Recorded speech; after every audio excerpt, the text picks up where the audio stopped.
Ja, Susanne, din film er 2 timer lang, og der er faktisk en del fraklip. Måtte den ikke være længere?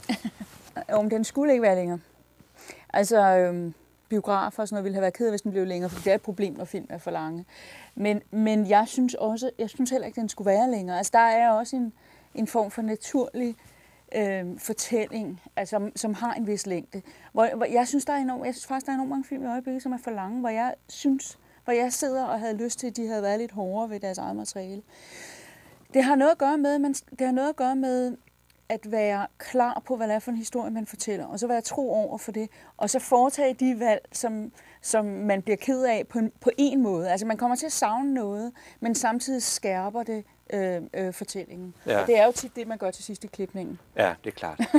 Men det mest interessante fraklip, synes jeg helt klart, er det, hvor Jørgen er på fisketur med drengene i Sverige. Far, jeg har fået bid! Jamen, bra! Ja. Fordi jeg er jo ikke helt klar over, hvor præcis det var tænkt placeret i filmen. Om det var den sådan afgørende indikation af, at han var meget, meget alvorligt syg.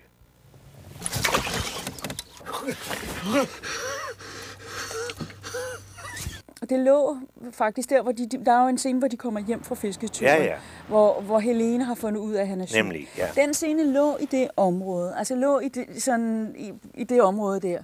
Men det, der skete, det er en enorm svær balance med sådan en fortælling. Fordi det, der sker, det var, at lige pludselig blev hans sygdom overfortalt. Altså, hvor det ikke blev noget, som vi anede og efterhånden forstod, så blev det lige pludselig meget konkret, og dermed blev hendes reaktion unødvendig. Og det var vigtigt for os at holde fast i historien om dem, og det om at der var et rum mellem de to. Og det var i det rum, at sygdommen pludselig fik kræft, mere end at det bare var noget i sig selv. Jeg kan godt lide scenen, og jeg kan godt lide drengene og sådan noget der, men på en måde, jamen det blev overfortalt. Det var sent, vi smed noget. Altså det var meget, meget sent i forløbet. Okay, ja. Det er til sidst, når man sidder og siger, okay, der er jo det der, sådan dengang jeg gik på filmskolen, var det der Kill Your Darlings, som var det, som vi alle sammen skulle lære, da vi var studerende. Ja. Og det er det der til sidst. Når man i det sidste fase af klippeforløbet, der gør man det for at holde øjet på bolden, var jeg lige ved at sige. Ja. Er der nogle af fraklippene, som er klippet væk, fordi du synes, de var mislykket? Nej. Det har der været i andre film, men det er der faktisk ikke her. Altså alle de fraklip, der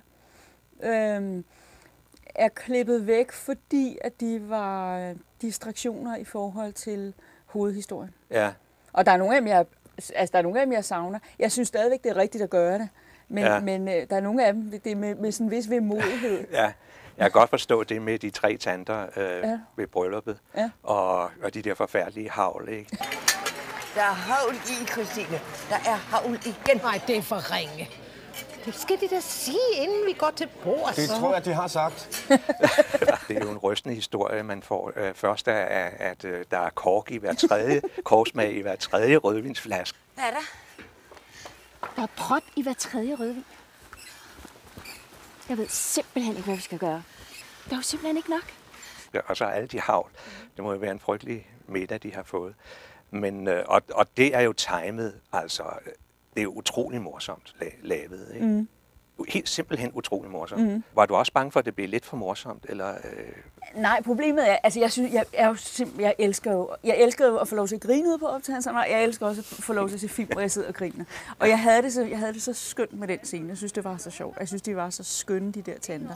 Men problemet er, at på det tidspunkt i filmen, er man som publikum ekstremt optaget af hvad det er for noget. Hvad er det for noget med Mads Mikkelsens figur? Hvad er det for noget med Sidse Babett?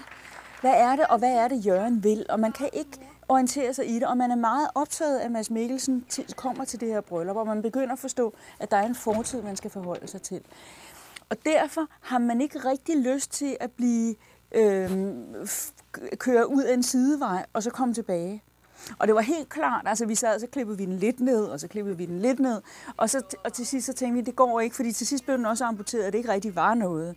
Og så tænkte jeg, så er det måske bedre bare at spille rent ud, og så desværre at tage den ud, selvom vi er glade for den, men så være klar på historien. Ja. Og så er der altså jo klippet ting ud, hvor Jørgen er meget fuld, ikke? Altså flere fulde scener med ham. Stopper der det der? Det er da helt sindssygt, det der. Altså den der med tærne, hvor de sidder, den duplikerer vel til en vis grad frokostscenen. Vi skulle vilja ha en flaska till. Ja, det tror jeg ikke er nogen god idé. Alltså, du får inte pengar för att tro någonting. Den lå faktisk lige efter. Det var faktisk en forlængelse af den. Og man... Altså... Man havde forstået det. Ja. Altså, der er også en grænse for, hvor meget man sådan skal pumpe ting. Ja.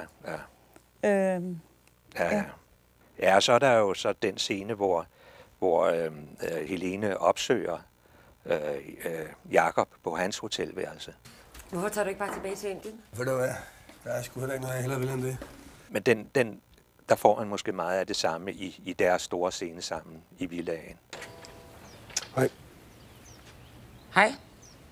Kan vi snakke sådan lidt? Hvad vil du gerne snakke om? Altså det, der sker nogle gange, og det er jo tit i manuskripter, det sker også, når jeg læser manuskripter, at der er 2 scener, som er rigtig, rigtig gode scener, men som minder lidt om hinanden. Og når man læser det, så synes man alligevel, de er forskellige. Men det, der så sker, det er, at den første scene suger tit noget energi fra næste scene. Sådan så, at når Jakob og Helene har været alene på hotelværelset, hvis den scene nu havde været i filmen, så er det mindre, hvad skal man sige, ophidsende eller anspændt, end hvis det i virkeligheden er første gang, vi ser dem alene i villaen. Du har ikke haft ideal i 40 år. Det skulle da være første gang, så. Og så skal jeg sige noget grimt om dig, om alle de... Så derfor bliver villascenen for mere rummelighed ved den første ryger ud. Ja, det er klart. Ja.